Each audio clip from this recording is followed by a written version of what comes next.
So ayun guys, ang tagal na natin din nakapag-vlog So tara, luto tayo. So meron ako pork ribs.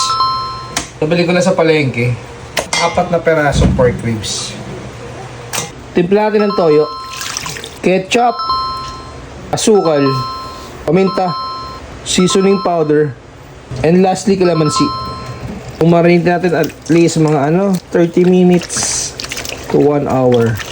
So ganyan nga pala magiging itsura niya. Gamit tayo ng flat grill. Lagyan tayo ng mantika. Tapos lagyan natin yung marinated na pork ribs. So baligtarin natin. Ganda ng kulay. Panalo. Pahira natin ang marination. Ang bango, boy! So check natin kung luto na. Parang okay to para sa akin. Ayan, luto na rin, boy. So yung tirang marination, simmer natin. Maglagay tayo ng butter para mas masarap yung ating sauce. Ayan, tunawin lang natin.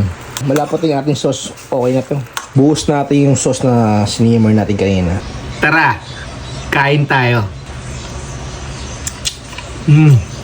Lambot ba